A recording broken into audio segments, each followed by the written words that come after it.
পারে নাই।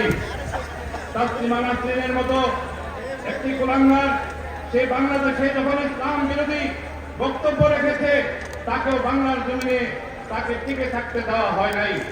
আমি বাংলাদেশ সরকারের কাছে বলবো, গত ফ্যাসিস্ট সরকারের আমলে যতগুলো মিথ্যা মামলা হয়েছে ওলামায়ে কেরামের নামে প্রত্যেকটি মামলা অনতিবিলম্বে প্রত্যাহার করুন এবং সারা বিশ্বে নির্যাতিত মুসলমান যেখানে যেখানে মুসলমান নির্যাতিত হচ্ছে সমস্ত মুসলমানদের পাশে দাঁড়ানোর আশ্বাস প্রদান করুন।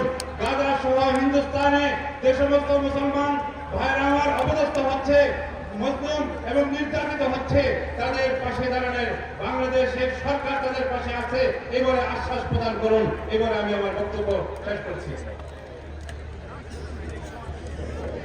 সংগ্রামী সাথী ও বন্ধুগণ, সমাবেশের এ পর্যায়ে বক্তব্য রাখবেন হেফাজতে ইসলাম বাংলাদেশের কেন্দ্রীয় সহকারী মহাসচিব।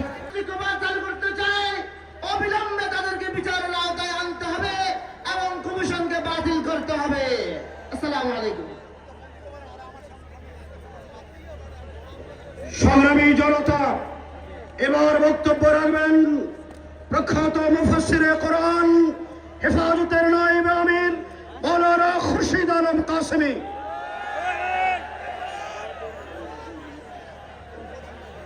আসসালামু আলাইকুম ওয়া রাহমাতুল্লাহি ওয়া বারাকাতুহু। সময় হইল 2 মিনিট, এই জন্য কোনো বক্তব্য দিব না। আমি হযরত মাওলানা হাবিবুল্লাহ নিয়াজি।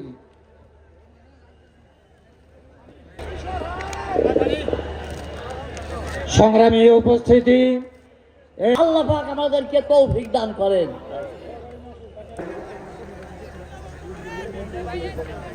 হে